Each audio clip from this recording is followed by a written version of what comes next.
Assalamualaikum warahmatullahi wabarakatuh. Kami dari kelompok 5 akan mempresentasikan hasil dari kelompok kami, yaitu dengan judul The Interview, Law, Privacy, Trust and Security yang beranggotakan saya sendiri, Haidar Alina Fenandar NIM 2019-11-014, kemudian ada Dinda Lestari dengan NIM 2019-11-343, kemudian ada Liza Zeviana dengan NIM 2019-11-443, selanjutnya ada Indra Mustafa dengan NIM 2019-11-454, dan yang terakhir adalah Raffi Ardianto dengan NIM 2019-11-489. Yang pertama yaitu transaksi online di bawah hukum kontrak Inggris.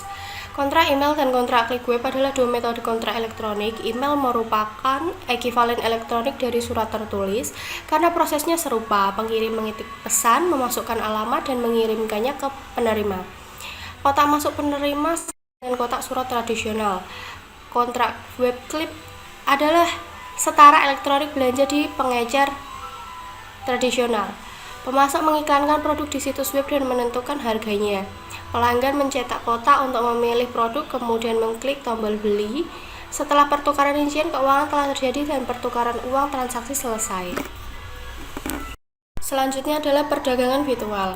Salah satu fenomena terkait internet yang telah melatih pikiran ahli hukum adalah munculnya perdagangan virtual.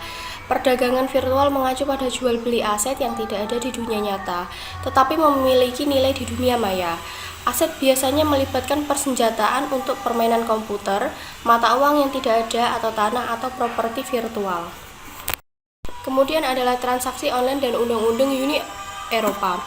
Arahan yang ditetapkan oleh Komisi Eropa mengharuskan anggota negara untuk meloloskan undang-undang yang kemudian menjadi bagian dari hukum nasional mereka. Setelah diadopsi, undang-undang ini lebih diutamakan daripada undang-undang nasional.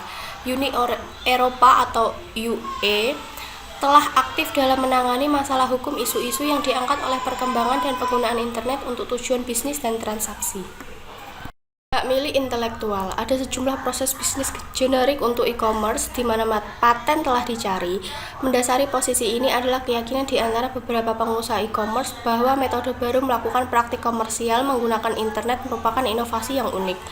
Legislasi paten memang penuh dengan kesulitan karena memerlukan penilaian tentang apa yang inovatif dan unik dan apa yang bisa dianggap biasa. Dapat dikatakan bahwa beberapa proses sangat sederhana sehingga tidak ada yang boleh mematenkannya. Berikutnya yaitu pembahasan tentang paten. Paten menawarkan perlindungan terhadap inovasi teknis yang unik, biasanya dalam proses manufaktur atau produksi. Paten perangkat lunak penting untuk melindungi investasi perusahaan dalam mengembangkan perangkat lunak yang dirancang untuk menjalankan fungsi tertentu. Paten memberikan perlindungan yang lebih kuat daripada hak cipta, karena mereka mencegah orang lain menggunakan algoritma tertentu yang mendasari tampilan informasi. Sedangkan hak cipta hanya melindungi terhadap duplikasi total program komputer. Tentang merek dagang. Merek dagang menawarkan perlindungan terhadap tanda, nama merek, serta logo dan label komersial. Sebuah organisasi harus dapat melindungi mereknya karena dapat menjadi sumber nilai dan keunggulan kompetitif. Pelanggaran merek dapat merusak persepsi pelanggan tentang kualitas produk, reputasi organisasi, atau efisiensi organisasi dalam menjalankan bisnisnya. Mueller tahun 1999 mengidentifikasi 4 kategori konflik nama domain. Yang pertama pelanggaran, yang kedua spekulasi, yang ketiga konflik string karakter, yang keempat parodi dan preemption. Selanjutnya tentang hak cipta. Undang-undang hak cipta berbeda antar negara, tetapi semuanya dirancang untuk menawarkan perlindungan terhadap karya sastra, seni dan musik, media dan perangkat, layanan kabel, dan rekaman. Di Inggris Raya, hak cipta diberikan secara otomatis pada berbagai materi, tanpa perlu mendaftarkannya secara legal ke badan hukum. Namun, hak cipta tidak mencakup gagasan, sampai saat itu disampaikan di atas kertas atau komputer atau lebih telah disalin. Selanjutnya, tentang perlindungan data. Undang-undang dirancang untuk mengatur penggunaan informasi yang diproses secara otomatis yang berkaitan dengan individu serta penyediaan layanan yang menggunakan informasi tersebut. Undang-undang tersebut mengatur agar individu memiliki akses ke informasi tersebut dan jika perlu untuk mengubah atau menghapus informasi yang tidak benar. Undang-undang perlindungan data dirancang untuk melindungi kepentingan individu dan untuk memastikan pencegahan penyalahgunaan informasi. Perlindungan data terletak di jantung masalah privasi informasi pribadi. Privasi dan keamanan merupakan faktor yang mempengaruhi konsumen ketika memutuskan untuk membeli secara online atau tidak. E-bisnis memiliki kepentingan dalam memastikan bahwa privasi informasi konsumen dilindungi. Selanjutnya tentang pribadi. Privasi mengacu pada hak individu untuk mengontrol informasi yang dipegang tentang mereka oleh pihak ketiga. Pertumbuhan ekonomi informasi telah menyebabkan meningkatnya minat dalam masalah privasi. Ada sejumlah upaya yang dilakukan untuk meningkatkan kepercayaan konsumen dalam hal privasi. Perusahaan dapat berpartisipasi dalam inisiatif yang dirancang untuk menetapkan standar dan memformalkan kode etik. Keanggotaan organisasi yang mengawasi standar dan kode etik menerima segel jaminan yang memberitahu pelanggan tentang keandalan organisasi dalam memenuhi kewajibannya terkait privasi. Saya akan melanjutkan presentasi dari teman saya. Pernyataan privasi. Situs web seringkali berisi halaman yang menjelaskan kepada pelanggan bagaimana data pribadi akan dikumpulkan, disimpan, disebarluaskan, diperbarui. Ini disebut pernyataan privasi. Segel privasi hanya diberikan kepada perusahaan yang secara eksplisit menyatakan kebijakan mereka tentang pengguna informasi pribadi. Ada alasan ekonomi dan pemasaran yang baik unik secara eksplisit menyatakan kebutuhan terhadap undang-undang dan pedoman perlindungan data karena pelanggan lebih cenderung menggunakan situs web yang menghormati privasi dan beberapa mungkin memilih untuk ikut serta ke situs web yang menyalurkan informasi kepada mereka. Privasi, risiko dan imbalan. Sebagaimana dicatat, ada sejumlah upaya untuk menerapkan standar privasi untuk menawarkan penjelasan yang jelas kepada konsumen online tentang praktik informasi. Hal ini dipandang penting kelanjutan pertumbuhan e-commerce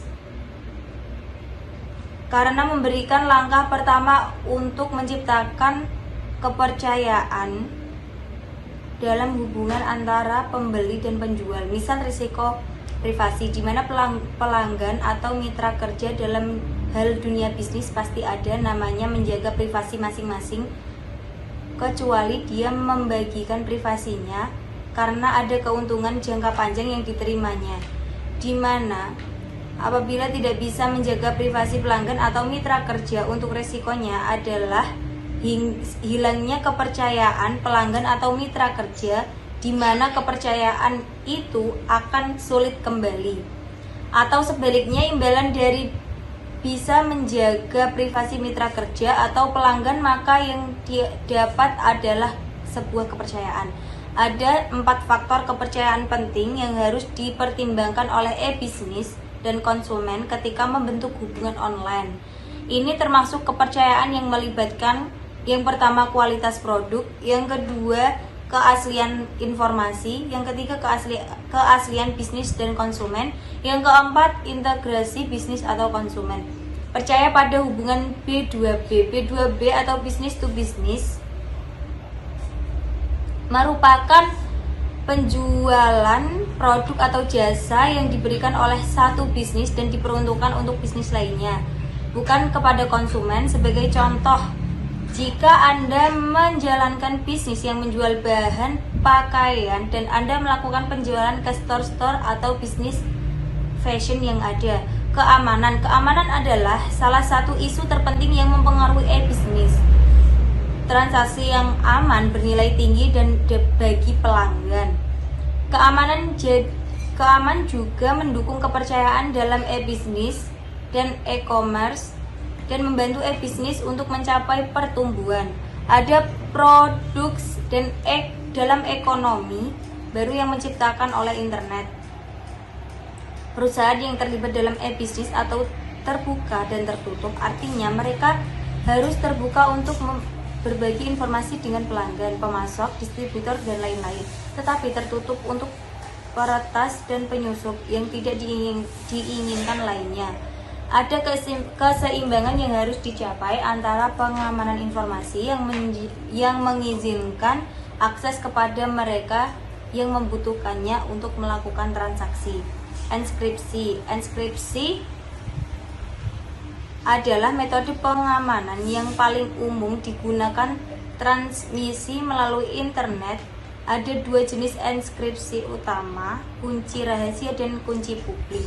Enkripsi kunci rahasia adalah pihak untuk transaksi berbagai nomor kunci transkripsi umum yang diketahui dalam hanya untuk mereka.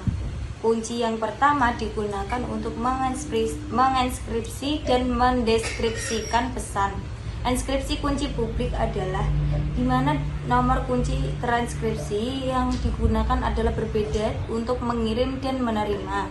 Metode ini kadang-kadang dikenal sebagai kriptografi asimetris, menggunakan dua kunci, satu untuk menginskripsi pesan dan yang lainnya untuk mendeskripsikan pesan. Transaksi elektronik yang aman. Salah satu hambatan terbesar bagi pertumbuhan e-bisnis dan e-commerce adalah ketakutan pelanggan bahwa informasi kartu kredit mereka dapat disadap oleh pihak ketiga. Masalah ini telah diakui sebagai ancaman bagi e-bisnis untuk beberapa waktu. Pada tahun 1996, Visa dan Mastercard bersama-sama mengembangkan transaksi elektronik aman atau SET protokol. Protokol SET menggunakan kriptografi untuk menyediakan kerahasiaan. Ya, selanjutnya saya akan membacakan transaksi elektronik yang aman atau SET.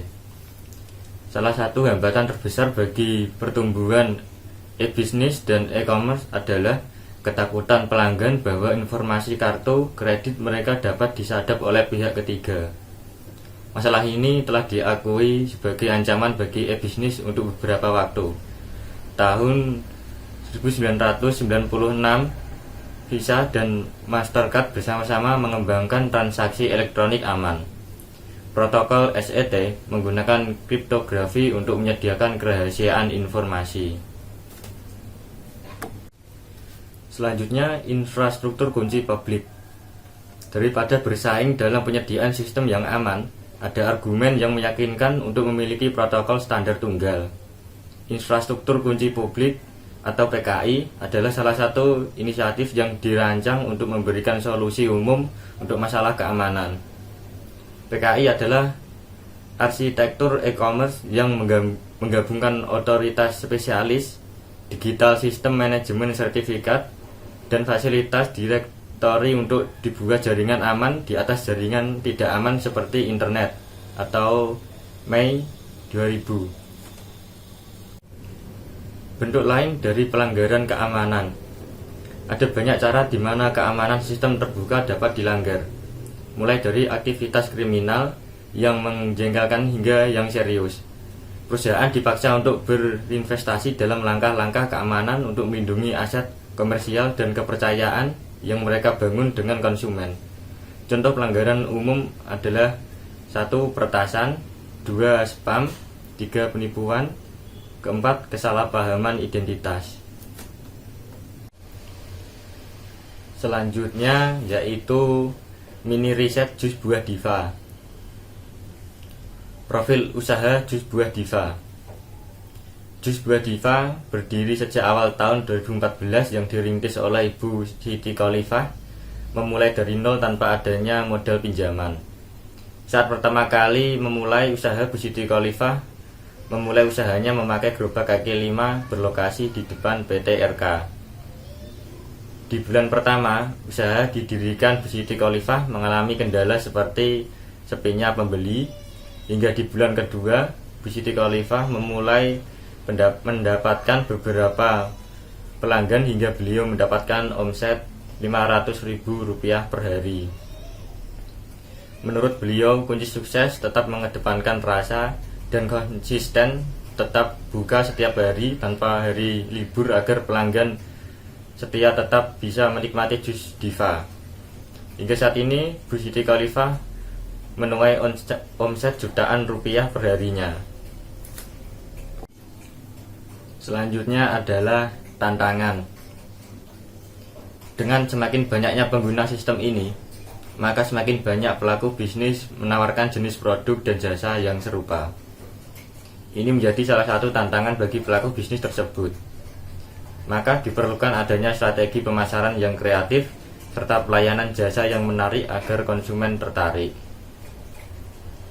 Dalam hal ini, usaha jus buah Diva yang dirintis oleh Bu Siti Khalifah mengikuti tren perkembangan zaman yang ada dengan memasarkan produknya melalui media online seperti GoFood dan GrabFood.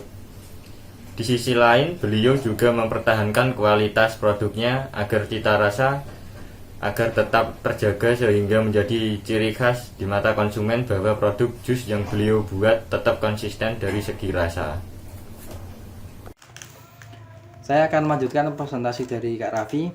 Kendala yang terjadi dalam dunia bisnis maupun usaha adalah hal yang wajar. Mengingat sektor bisnis pasti memiliki kendala dalam hal bisnisnya. Misal seperti dalam hal pemasaran, marketing, produksi, atau mencari SDM dan lain-lain.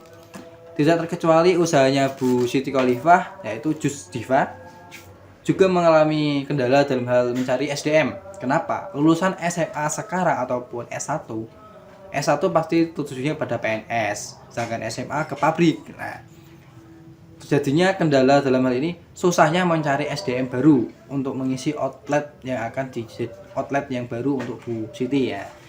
Dalam dunia usaha jangan mengharapkan keuntungan, apalagi baru memulai usaha. Jika kita buka outlet satu, minimal berjalan 1 tahun. Nah, kita lihat perkembangannya. Apakah itu menguntungkan? Kita lanjutkan. Apa itu merugikan? Kita hentikan, kata tutur beliau. Sumber daya manusia. Pada sumber daya manusia, Ibu Siti Khalifah memiliki 25 tenaga kerja, di mana 25 tenaga kerja itu dibagi dalam 12 outlet Ibu Diva yang berada dalam Kabupaten Kudus, dan juga memiliki 2 shift, yaitu shift siang dan shift malam. Produksi. Untuk proses produksi, Ibu Siti Khalifah mengutamakan kualitas buah yang beliau siapkan untuk bahan baku jus buah tersebut. Dengan menjaga kualitas buah, maka rasa jus yang dihasilkan juga akan segar, di mana akan menarik pelanggan untuk tetap membeli di outlet Diva karena rasa jusnya yang segar dan juga kekentalan jus tersebut. Nah, dengan menjaga kualitas dan kesegaran ataupun kekentalan jus, maka pelanggan akan menjadi pelanggan tetap karena keyakinannya. Pemasaran, peralihan dari tradisional sampai berbasis online. Sebelum adanya media online seperti GoFood dan GrabFood, beliau memasarkan produknya secara konvensional melalui outlet-outlet yang tersebar di kota Kudus dengan pemasaran dari mulut ke mulut. Namun setelah adanya COVID, jadi kebanyakan menggunakan media online. Nah, adanya media online, beliau mengikuti perkembangan zaman, ikut memasarkan produknya melalui media online. Keuangan. Pada kondisi keuangan yang dihadapi oleh Ibu Siti Khalifah selaku owner Jus Buah Diva, pada kondisi manajemen keuangan tergolong baik. Dalam pengelolaan keuangan serta pencatatan keuangan yang secara konsisten, sesuai prinsip beliau adalah konsisten dalam hal usaha dan bisnis. Serta seperti pada COVID-19 kemarin, usaha Bu Diva tidak mengalami penurunan, tapi mengalami kenaikan karena waktu COVID kan banyak orang yang membutuhkan vitamin C lebih banyak. Nah, di mana peluang usaha Bu Diva makin besar karena memiliki jus buah, di mana banyaknya vitamin C terdapat dalam jus buah jeruk dan jambu. Nah, karena adanya itu malah mengalami kenaikan di waktu masa pandemi, padahal banyak usaha waktu pandemi mengalami penurunan. Sekian presentasi dari kelompok kami. Apabila ada kesalahan, kami meminta maaf yang sebesar-besarnya. Wassalamualaikum warahmatullahi wabarakatuh.